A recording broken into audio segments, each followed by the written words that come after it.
Sababulawayo ubejonsele ehlathini amanye amakosi etombele ezindini ulanga limtondoze elaphuma endlebeni endlovu seliselaphuma yebo kweyengonyama silibonile liphuma endaweni ezimbili liphuma emanceleni laphume elatamkhonto ebona ngamabutho yebo kwabulawayo wateqopha umtekesi phakathi wesabale ukugagula ibizo lengonyama elimabizo sembo baba selimandebele xolele enkanyambe emahlule yebo ngiyabonanga samselele emva kakhulu emncaka uzeke ithendinaleni ethi sibukela ndibeni yakithi elimagqobe lemhlophe zayithobela inkuzayikala umtezikazile unqabelo wabantu ebokomunye amanzi abephume ezingotsheni sibezozomzingane umaya ngabana mpethu uyengitaba ezimbili uyengujelele wayengitaba zilamambo elahla mkhonto taba ezizindaba njengabantu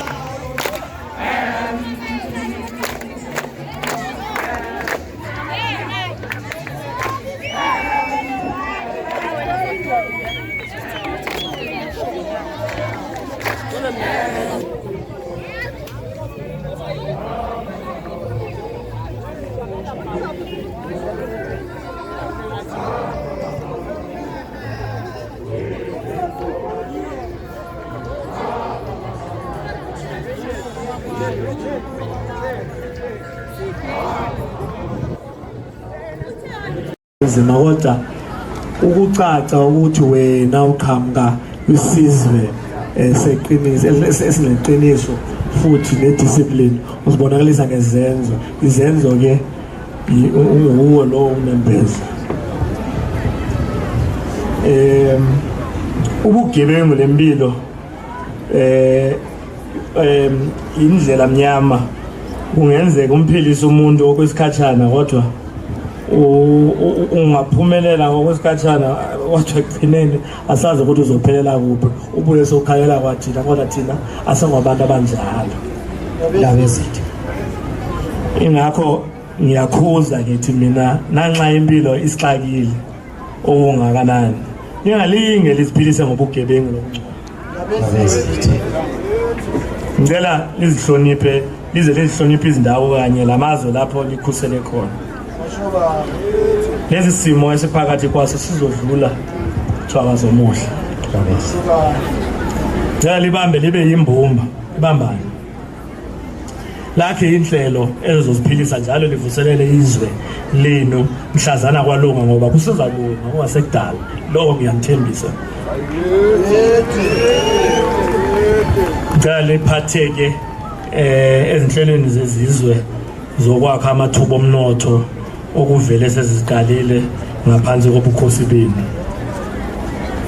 Ngithanda ukubonga zonke inhlaka ezisebenza nzima ukwenzani ukuzama ukuvuselela lesi sizwe.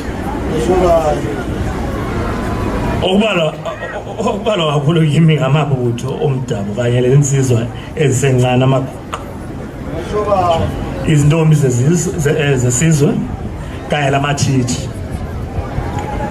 Omama besizwe osamabhizinisi kanye nabaholi bonke abakonhlaka ezohlukeneyo zomphakathi wakithi.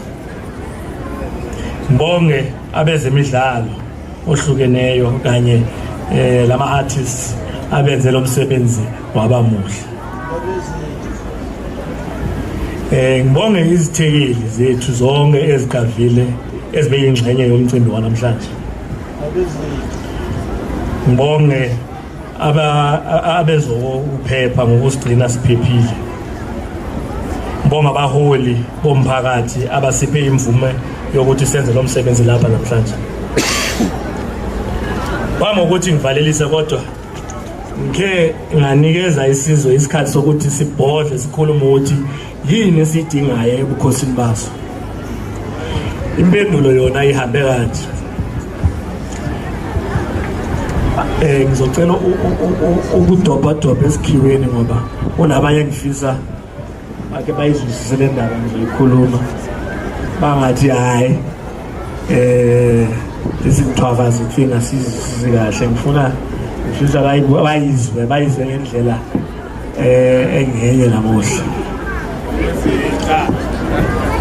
Eyokuqala is building bridges to end tribalism.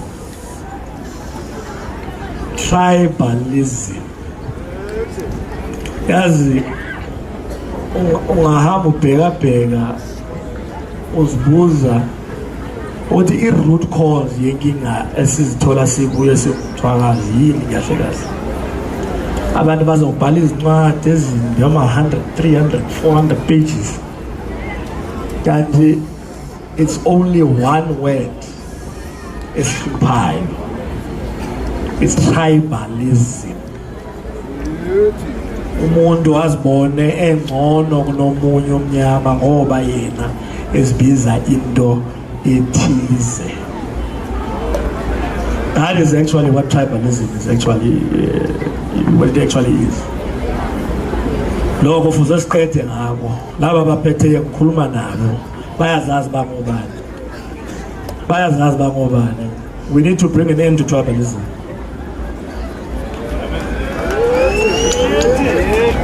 The enjoyment of full freedom of our people, freedom as envisaged by the struggle for liberation, including the practice of our full culture and cultural rights and freedoms with the power traditional leadership of uSobhuku uMzambula, Abalisa, and the chiefs led by a king.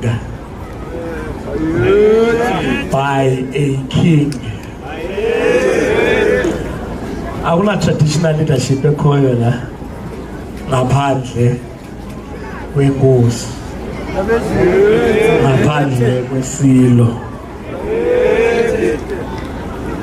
The right to own productive land and the benefits of minerals found in areas where people removed from in their traditional land that our people have always occupied and owned. I went along. Anti ekhaya bathi kune party ayizani khumana constitution devolution of power. Futhi kune slogan esaqanjwa ngumongameli sithi abantu bathi badle lapho bakhamba khona ithini ngwe ilizwe lakhiwa ngabanikezi balo. Now, devolution of power in terms of the law and the interpretation might mean something else, but I like to believe that it also includes exactly the last statement. That umuntu lapho wakhamba khona, lapho phila khona, lapho sebenza khona, lapho even ama-taxes adonswa khona, mawucace ngcakabala ukuthi kunoshintsho oluthize in terms of community development. Kuleyo ndawo baphila bahlala baphefumula khona. We demand the right to cultural management of our wealth as a nation by having full access to our natural resources below, above, on our land as God-given rights to man as a basic human right from the time